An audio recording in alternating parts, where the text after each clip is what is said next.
Carolina Bernardes do Carmo, 20 anos. Abusada pelo pai aos 6. Eu estava na casa da minha tia, a gente estava assistindo um filme, deitados no sofá, e foram aí que começaram os abusos.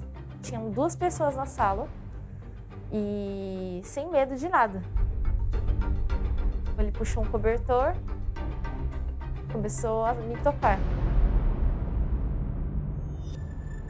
Os pais de Carolina são separados. Nessa época, a mãe era babá e viajava muito a trabalho. A menina ficava aos cuidados da avó, da tia e do pai aos finais de semana. Ele abusou de mim na casa da minha tia, era uma escolinha na época. E ele abusou de mim num cômodo da casa e depois ele me levou para o playground e começou a brincar comigo no gira-gira. Aí eu achei aquilo super estranho, eu falei, nossa, ele fez isso comigo e agora ele está me levando para brincar. Por que ele está fazendo isso? Carolina recorda que a partir desse dia, os abusos passaram a ser frequentes. E eu comecei a ficar com medo dele, comecei a não querer ir visitar ele. Minha avó me perguntava, mas por que você não quer ir visitar ele? E eu começava a chorar. Alguns episódios, por mais que tente, ela não consegue apagar da memória. Eu fui forçada, eu fui chorando. E ele comprou um brinquedinho numa loja, que é um ferrinho de passar, uma tábua de passar, tudo de plástico. E me levou para a casa dele e começou a usar esses brinquedinhos nas minhas regiões íntimas. E ele me perguntava se eu estava gostando daquilo. Você entendia alguma coisa do que estava acontecendo?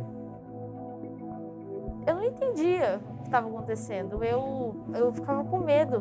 Porque todas as vezes que ele abusava de mim, ele falava assim, se você não deixar eu fazer isso, eu vou ficar muito triste com você. Em outra ocasião, o abuso aconteceu na casa da avó. Ele me levou para o quarto, aí ele começou a me trocar para eu tirar a minha roupa e para colocar meu pijama. Só que ele não colocou o meu pijama. Ele me deixou sem pijama, me deixou sem roupa. Eu falei assim, deixa eu dormir, eu falei para ele, eu quero dormir. E ele falou assim, não, deita aqui em cima de mim. E ele começou a abusar de mim. Depois disso, eu não me lembro mais o que aconteceu. Eu só lembro que eu dormi, eu apaguei.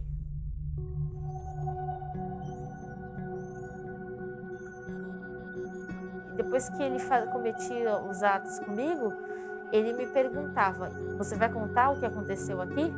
Eu tinha medo que se eu contasse alguma coisa, ele fizesse alguma coisa com a minha mãe e com a minha avó. Ela não recorda exatamente quando os abusos acabaram. Acredita que tinha cerca de 8 anos. E você tem ideia do porquê ele parou? Porque ele começou a abusar de outra pessoa. Eu vi ele abusando de outra pessoa. Essa outra pessoa também seria uma criança. Você pode revelar quem é?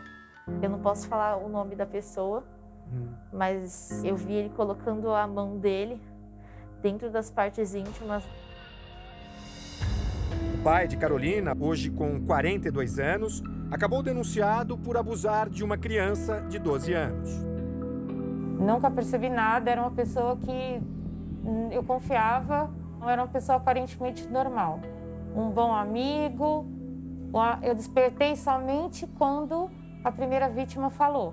E foi quando eu questionei a Carolina. A senhora perguntou para ela? Sim, perguntei a ela. Fala, porque se você não falar agora, depois já vai ser tarde. E foi meu erro.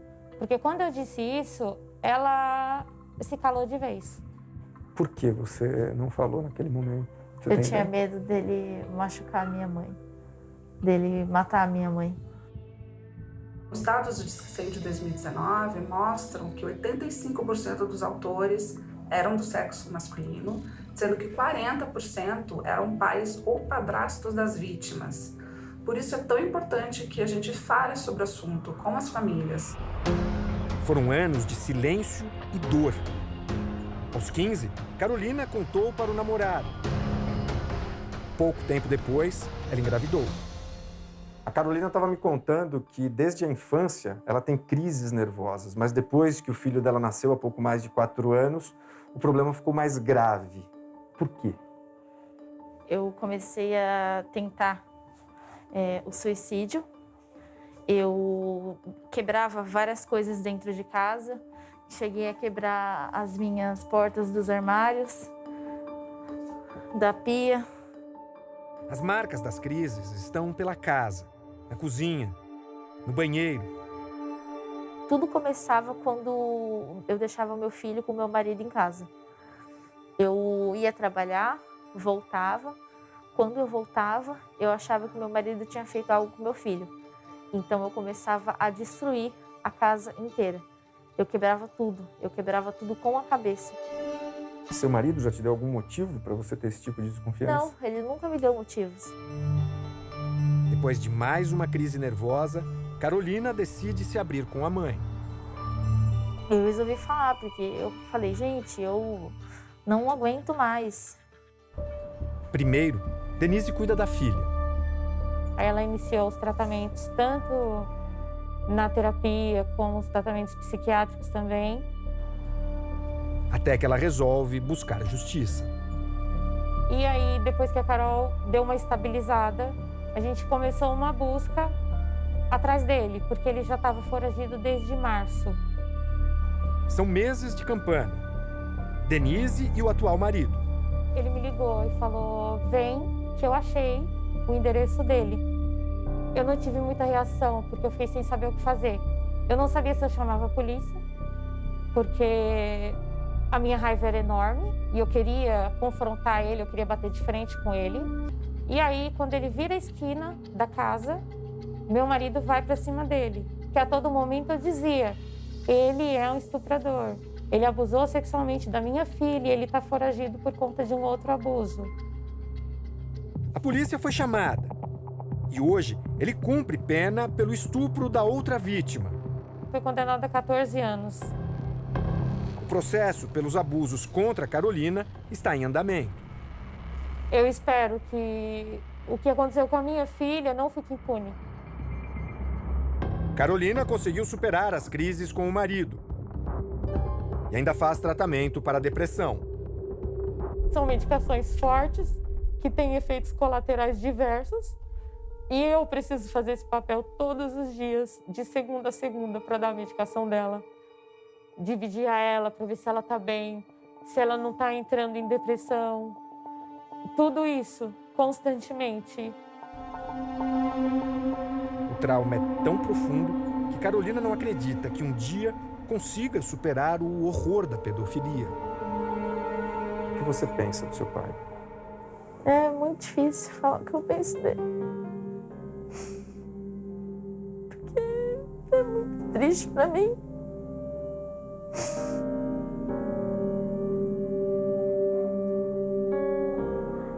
Ele destruiu todos os meus sonhos que eu tinha. Quais eram os sonhos que você tinha? Eu tinha sonho de ter o primeiro relacionamento, sabe? De me relacionar com uma pessoa e sentir o primeiro toque de uma pessoa, de casar e ter ele ao meu lado, sabe? Ele me levar no dia do meu casamento. E nada disso vai acontecer, entendeu?